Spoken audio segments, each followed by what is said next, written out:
വെളിപ്പാട് പുസ്തക പഠനം പാർട്ട് 6. ദൈവനാമം മഹത്വപ്പെടുമാറാകട്ടെ. യോഹന്നാൻ ആദ്യം കാണുന്നത് ഒന്നാമത്തെ വിഭജനമാണ് എന്ന് നാം കണ്ടു. അത് മഹത്വപൂർണനായ കർത്താവിനെ യോഹന്നാൻ നേരിട്ട് ദർശിക്കുകയാണ്.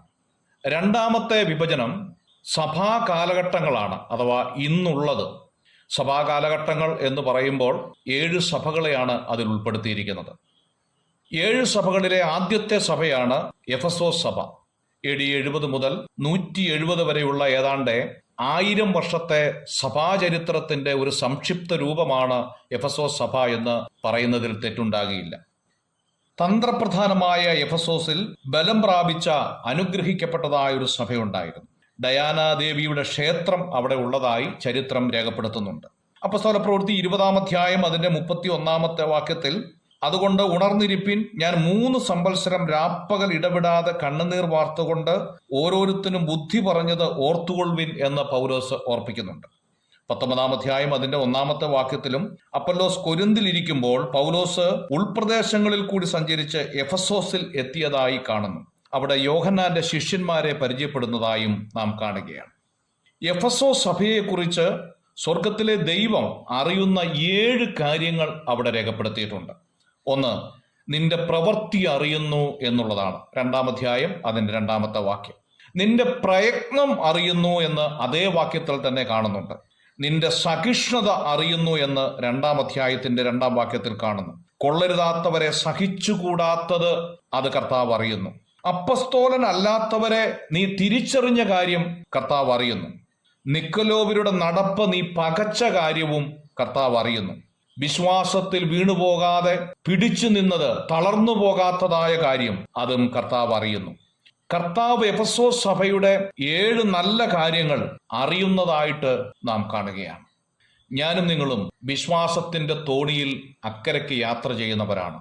ഈ ചെറു പടകിനെ അടിച്ചു തകർക്കാൻ ഊക്കോടെ മുമ്പോട്ട് വരാൻ സാധ്യതയുണ്ട്.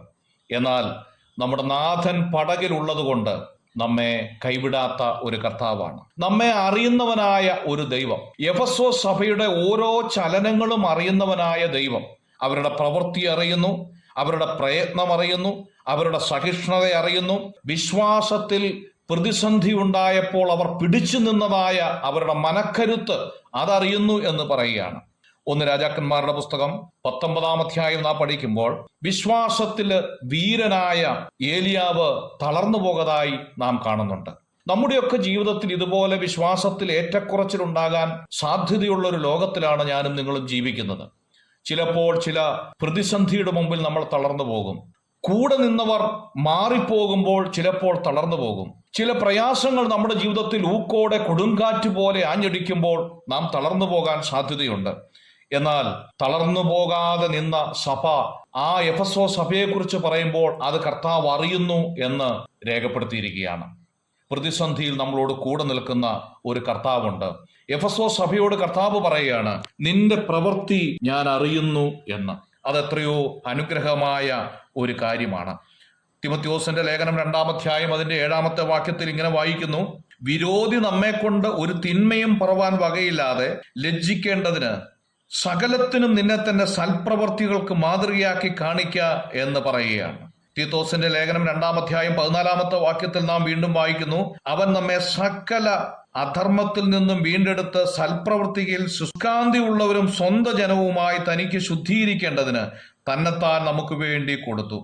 തീത്തോസിന്റെ ലേഖനം 3-ാം അധ്യായം അതിന്റെ 1-ാമത്തെ വാക്യത്തിൽ, വാഴ്ചകൾക്കും അധികാരങ്ങൾക്കും കീഴടങ്ങി അനുസരിപ്പാനും സകല സൽപ്രവൃത്തിക്കും ഒരുങ്ങിയിരിപ്പാനും നമ്മെ പ്രബോധിപ്പിക്കുന്നു. സൽപ്രവൃത്തിയിൽ ശുഷ്കാന്തി ഉള്ളവരായി നാം മുമ്പോട്ട് പോയാൽ ആ സൽപ്രവൃത്തിയെ അറിയുന്ന ഒരു ദൈവം സ്വർഗത്തിൽ ജീവിക്കുന്നു. അതിന് തക്ക സമയത്ത് പ്രതിഫലം നൽകുന്ന ഒരു ദൈവം ജീവിച്ചിരിക്കുന്നു. എഫെസോസ് സഭയെ മനസ്സിലാക്കിയ ദൈവം നമ്മെയും മനസ്സിലാക്കുന്നു.